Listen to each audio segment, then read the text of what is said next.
أعوذ بالله من الشيطان الرجيم. Bismillahirrahmanirrahim. Au nom d'Allah, le tout miséricordieux, le très miséricordieux. Alif, Lam, Ra. Tels sont les versets du livre explicite. Nous l'avons fait descendre, un Coran en langue arabe, afin que vous raisonniez. Nous te racontons le meilleur récit, grâce à la révélation que nous te faisons dans ce Coran, même si tu étais auparavant du nombre des inattentifs à ces récits. Quand Youssef dit à son père, « Ô mon père, j'ai vu en songe 11 étoiles, et aussi le soleil et la lune. Je les ai vus prosternés devant moi. Ô mon fils, dit-il, ne raconte pas ta vision à tes frères, car ils montreraient un complot contre toi. Le diable est certainement pour l'homme un ennemi déclaré. Ainsi ton Seigneur te choisira et t'enseignera l'interprétation des rêves. Et il accomplira parfaitement son bienfait sur toi et sur la famille de Ya'qub. Tout comme il a parfait auparavant sur tes deux ancêtres, Ibrahim et Isaac, car ton Seigneur est omniscient et sage. Il y avait certainement en Youssef et ses frères des exhortations pour ceux qui interrogent. Quand ceux-ci dirent, Youssef et son frère sont plus aimés de notre père que nous, alors que nous sommes un groupe bien fort, notre père est vraiment dans un tort évident. Tuez Youssef ou bien éloignez-le dans n'importe quel pays, afin que le visage de votre père se tourne exclusivement vers vous, et que vous soyez, après cela, les gens de bien. L'un d'eux dit, ne tuez pas Youssef, mais jetez-le si vous êtes disposé à agir, au fond du puits, afin que quelque caravane le recueille. Ils dirent, ô notre père, que n'as-tu à ne pas te fier à nous au sujet de Youssef? Nous sommes cependant bien intentionnés à son égard. Envoie-le demain avec nous faire une promenade et jouer, et nous veillerons sur lui. Et dit, certes je m'attristerai que vous l'emmeniez, et je crains que le loup ne le dévore dans un moment où vous ne ferez pas attention à lui. Ils dirent, si le loup le dévore, alors que nous sommes nombreux, nous serons vraiment les perdants. Et lorsqu'ils l'eurent emmené, et se furent mis d'accord pour le jeter dans les profondeurs invisibles du puits, nous lui révélâmes. Tu les informeras sûrement de cette affaire, sans qu'ils s'en rendent compte. Et ils vinrent à leur père le soir en pleurant. Ils dirent, ô notre père, nous sommes allés faire une course, et nous avons laissé Youssef auprès de nos effets, et le loup l'a dévoré. Tu ne nous croiras pas, même si nous disons la vérité. Ils apportèrent sa tunique, tachée d'un faux sang. Il dit, vos âmes plutôt vous ont suggéré quelque chose. Il ne me reste plus donc qu'une belle patience. C'est Allah qu'il faut appeler au secours contre ce que vous racontez. Or vint une caravane, ils envoyèrent leur chercheur d'eau, qui fait descendre son seau. Et il dit, bonne nouvelle, voilà un garçon. Et ils le dissimulèrent pour le vendre, telle une marchandise. Allah cependant savait fort bien ce qu'il faisait, et ils le vendirent à vil prix, pour quelques dirhams comptés. Ils le considéraient comme indésirable. Et celui qui l'acheta était de l'Égypte. Il dit à sa femme, accorde-lui une généreuse hospitalité, il se peut qu'il nous soit utile, ou que nous l'adoptions comme notre enfant. Ainsi avons-nous raffermi Youssef, dans le pays où nous lui avons appris l'interprétation des rêves. Et Allah est souverain en son commandement. Mais la plupart des gens ne savent pas. Et quand il eut atteint sa maturité, nous lui accordâmes sagesse et savoir. C'est ainsi que nous récompensons les bienfaisants. Or, celle, Zulékha, qu'il avait reçue dans sa maison, essaya de le séduire.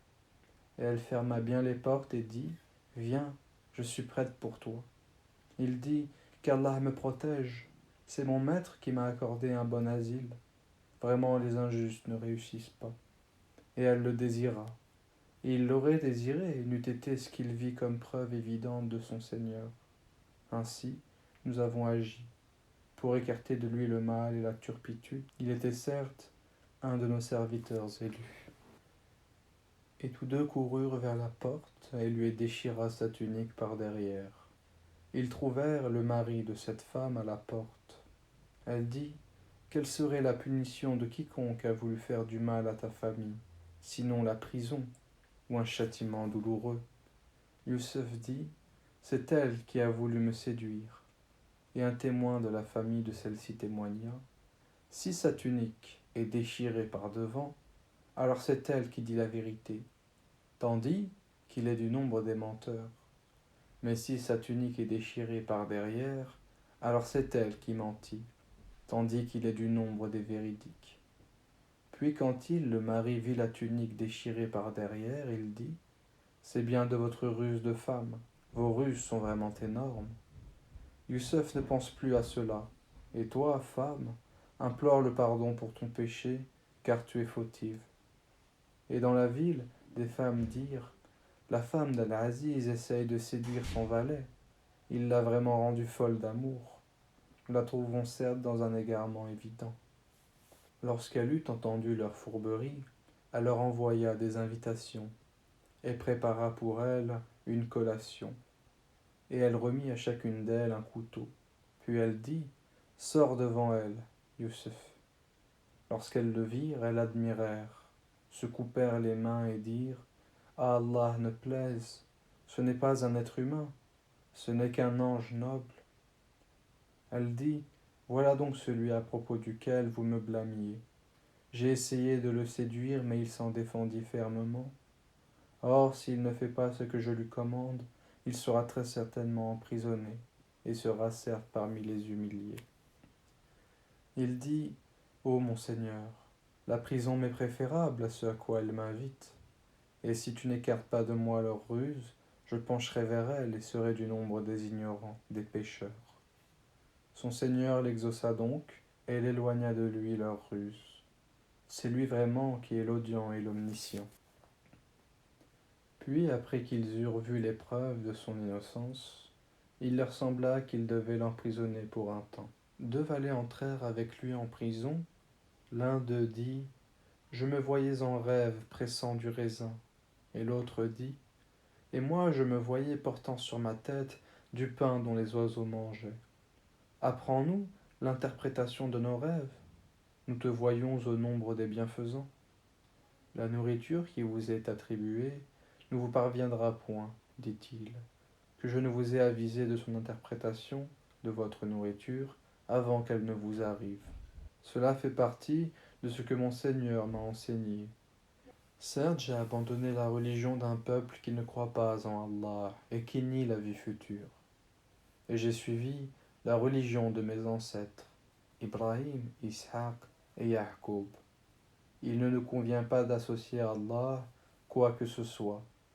Ceci est une grâce d'Allah sur nous et sur tout le monde, mais la plupart des gens ne sont pas reconnaissants. Ô mes deux compagnons de prison, qui est le meilleur? Des seigneurs éparpillés ou Allah, l'unique, le dominateur suprême? Vous n'adorez en dehors de lui que des noms que vous avez inventés, vous et vos ancêtres, et à l'appui desquels Allah n'a fait descendre aucune preuve. Le pouvoir n'appartient qu'à Allah, il vous a commandé de n'adorer que lui. Telle est la religion droite, mais la plupart des gens ne savent pas. Ô mes deux compagnons de prison, l'un de vous donnera du vin à boire à son maître, quant à l'autre il sera crucifié, et les oiseaux mangeront de sa tête.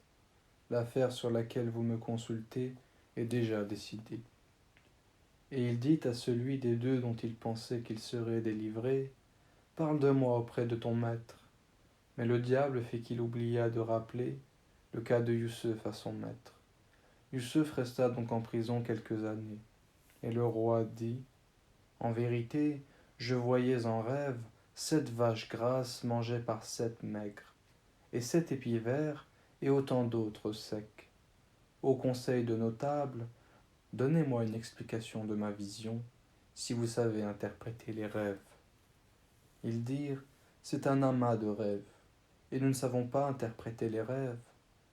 Or celui des deux qui avait été délivré, et qui après quelque temps se rappela, dit : Je vous en donnerai l'interprétation. Envoyez-moi donc.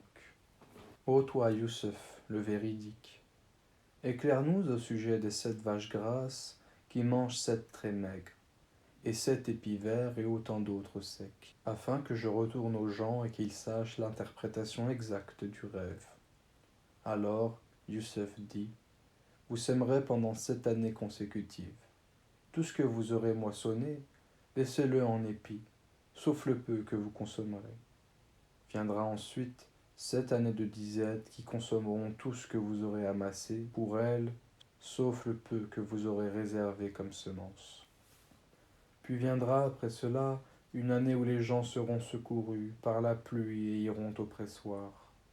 Et le roi dit : Amenez-le-moi. Puis lorsque l'émissaire arriva auprès de lui, Youssef dit : Retourne auprès de ton maître et demande-lui quelle était la raison qui poussa les femmes à se couper les mains. Mon seigneur connaît bien leurs ruses. Alors le roi leur dit : Qu'est-ce que donc qui vous a poussé à essayer de séduire Youssef ? Elles dirent : À Allah ne plaise, nous ne connaissons rien de mauvais contre lui. Et la femme d'Al-Aziz dit : Maintenant la vérité est manifestée. C'est moi qui ai voulu le séduire, et c'est lui vraiment qui est du nombre des véridiques. Cela afin qu'il sache que je ne l'ai pas trahi en son absence, et qu'en vérité, Allah ne guide pas la ruse des traîtres. Je ne m'innocente cependant pas, car l'âme est très incitatrice au mal, à moins que mon Seigneur, par miséricorde, ne la préserve du péché. Mon Seigneur est certes pardonneur et très miséricordieux. Et le roi dit : Amenez-le-moi, je me le réserve pour moi-même. Et lorsqu'il eut parlé, il dit : Tu as dès aujourd'hui près de nous en une position d'autorité et de confiance. Et Youssef dit : Assigne-moi les dépôts du territoire, je suis bon gardien et connaisseur. Ainsi avons-nous affermi l'autorité de Youssef dans ce territoire, et il s'y installait là où il le voulait. Nous touchons de notre miséricorde qui nous volons, et ne faisons pas perdre aux hommes de bien le mérite de leurs œuvres. Et la récompense de l'au-delà est meilleure pour ceux qui ont cru et ont pratiqué la piété. Et les frères de Youssef vinrent et entrèrent auprès de lui. Il les reconnut, mais eux ne le reconnurent pas. Et quand il leur eut fourni leurs provisions, il dit : Amenez-moi un frère que vous avez de votre père. Ne voyez-vous pas que je donne la pleine mesure et que je suis le meilleur des hôtes ? Et si vous ne me l'amenez pas, alors il n'y aura plus de provisions pour vous chez moi, et vous ne m'approcherez plus. Ils dirent : Nous essayerons de persuader son père, certes nous le ferons. Et il dit à ses serviteurs : Remettez leurs marchandises dans leurs sacs. Peut-être les reconnaîtront-ils quand ils seront de retour vers leur famille, et peut-être qu'ils reviendront. Et lorsqu'ils revinrent à leur père, ils dirent : Ô notre père, il nous sera refusé à l'avenir de nous ravitailler en grains. Envoie donc avec nous notre frère, afin que nous obtenions des provisions. Nous le surveillerons bien. Il dit : Vais-je vous le confier comme auparavant je vous ai confié son frère ? Mais Allah est le meilleur gardien, et il est le plus miséricordieux des miséricordieux. Et lorsqu'ils ouvrirent leurs bagages, ils trouvèrent qu'on leur avait rendu leurs marchandises. Ils dirent : Ô notre Père, que désirons-nous de plus ? Voici que nos marchandises nous ont été rendues. Et ainsi nous approvisionnerons notre famille, nous veillerons à la sécurité de notre frère, et nous ajouterons la charge d'un chameau. Et c'est une charge facile. Il dit : Jamais je ne l'enverrai avec vous, jusqu'à ce que vous m'apportiez l'engagement formel, au nom d'Allah, que vous me le ramènerez, à moins que vous ne soyez cerné. Lorsqu'il eut rapporté l'engagement, il dit : Allah est garant de ce que nous disons. Et il dit : Ô mes fils, n'entrez pas par une seule porte, mais entrez par portes séparées. Je ne peux cependant vous être d'aucune utilité contre les desseins d'Allah. La décision n'appartient qu'à Allah, en lui je place ma confiance, et que ceux qui placent leur confiance la place en lui. Étant entrés comme leur père leur avait commandé, cela ne leur servit à rien contre le décret d'Allah. Ce n'était qu'une précaution que Ya'qub avait jugé de leur recommander. Il avait pleine connaissance de ce que nous lui avons enseigné, mais la plupart des gens ne savent pas. Et quand il fut rentré auprès de Youssef, celui-ci retint son frère auprès de lui en disant « Je suis ton frère, ne te chagrine donc pas pour ce qu'il faisait. » Puis quand il leur eut fourni leurs provisions, il mit la coupe dans le sac de son frère. Ensuite, un crieur annonça « Caravaniers, vous êtes des voleurs. » Ils se retournèrent en disant « Qu'avez-vous perdu ?» Ils répondirent « Nous cherchons la grande coupe du roi, la charge d'un chameau à qui la portera, et j'en suis garant. Par Allah, dirent-ils, vous savez certes que nous ne sommes pas venus pour semer la corruption sur le territoire et que nous ne sommes pas des voleurs. Quelle sera donc la sanction si vous êtes des menteurs, dirent-ils. Ils dirent, la sanction infligée à celui dont les bagages de qui la coupe sera retrouvée est qu'il soit livré lui-même à titre d'esclave à la victime du vol. C'est ainsi que nous punissons les malfaiteurs. Youssef commença par les sacs des autres avant celui de son frère. Puis il l'a fait sortir du sac de son frère. C'est ainsi que nous rusâmes en faveur de Youssef. Car il ne pouvait pas se saisir de son frère, selon la justice du roi, à moins qu'Allah ne l'eût voulu. Nous élevons en rang qui nous voulons, et au-dessus de tout homme détenant la science, il y a un savant plus docte que lui.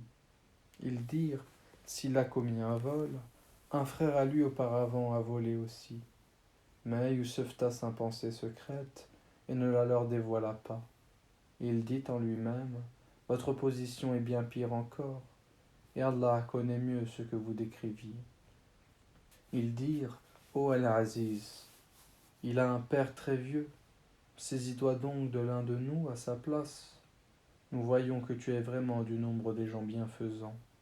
Il dit, qu'Allah nous garde de prendre un autre que celui à qui nous avons trouvé notre bien. Nous serions alors vraiment injustes. Puis, lorsqu'ils eurent perdu tout espoir de ramener Benyamin, ils se concertèrent en secret.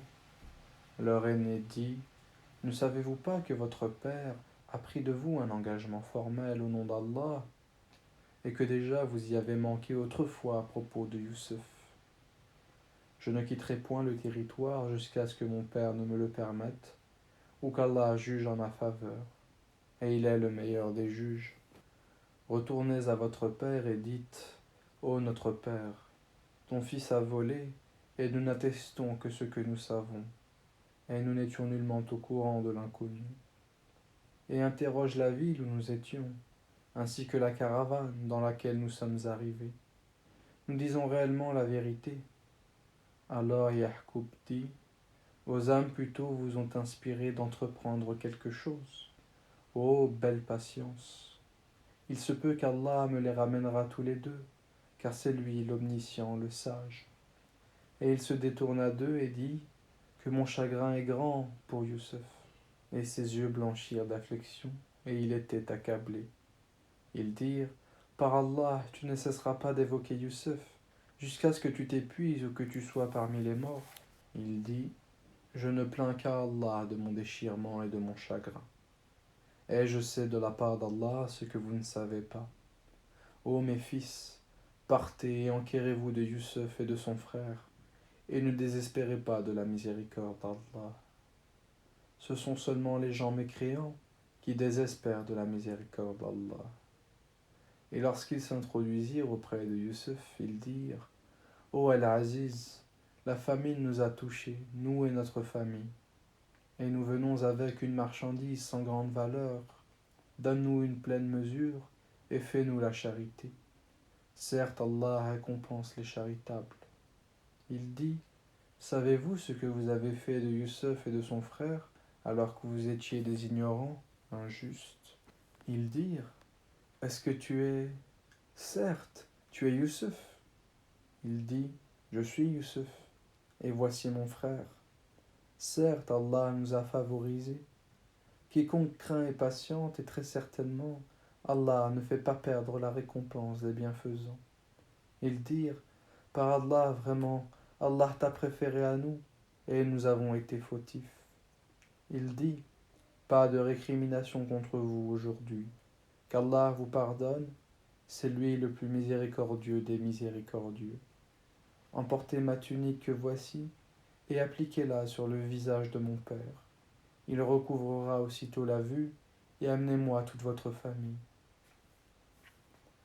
Et dès que la caravane franchit la frontière de Canaan, leur père dit, je décèle certes l'odeur de Youssef, même si vous dites que je radote.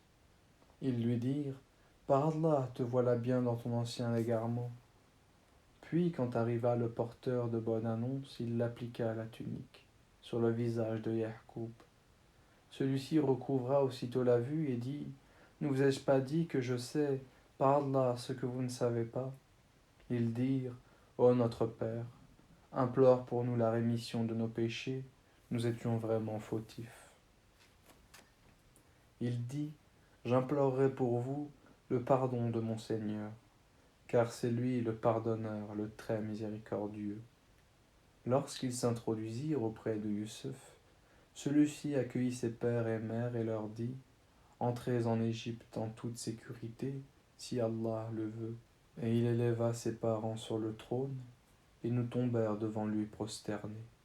Et il dit, ô mon père, voilà l'interprétation de mon rêve de jadis. Allah l'a bel et bien réalisé, et il m'a certainement fait du bien quand il m'a fait sortir de prison, et qu'il vous a fait revenir de la campagne, du désert, après que le diable ait suscité la discorde entre mes frères et moi. Mon Seigneur est plein de douceur pour ce qu'il veut, et c'est lui l'omniscient, le sage. Ô mon Seigneur, tu m'as donné du pouvoir, et tu m'as enseigné l'interprétation des rêves. C'est toi, le Créateur des cieux et de la terre. Tu es mon patron, ici-bas et dans l'au-delà. Fais-moi mourir en parfaite soumission, et fais-moi rejoindre les vertus. Ce sont là des récits inconnus que nous te révélons, et tu n'étais pas auprès d'eux quand ils se mirent d'accord pour comploter. Et la plupart des gens ne sont pas croyants, malgré ton désir ardent, et tu ne leur demandes aucun salaire pour cela. Ce n'est là qu'un rappel adressé à l'univers. Et dans les cieux et sur la terre, que de signes auprès desquels les gens passent en se détournant. Et la plupart d'entre eux ne croient en Allah qu'en lui donnant des associés.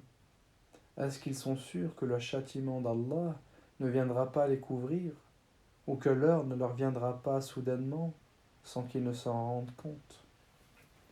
Dis, voici ma voix, j'appelle les gens à la religion d'Allah. Moi et ceux qui me suivent, nous basons sur une preuve évidente. Gloire à Allah, et je ne suis point du nombre des associateurs.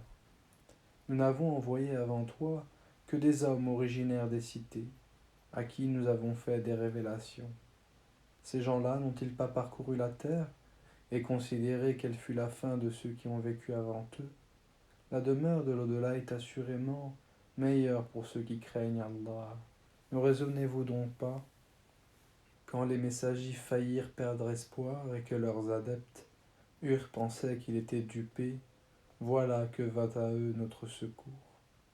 Et furent sauvés ceux que nous voulûmes, mais notre rigueur ne saurait être détournée des gens criminels. Dans leur récit, il y a certes une leçon pour les gens doués d'intelligence. Ce n'est point là un récit fabriqué, c'est au contraire la confirmation de ce qui existait déjà avant lui, un exposé détaillé de toutes choses, un guide et une miséricorde pour des gens qui croient.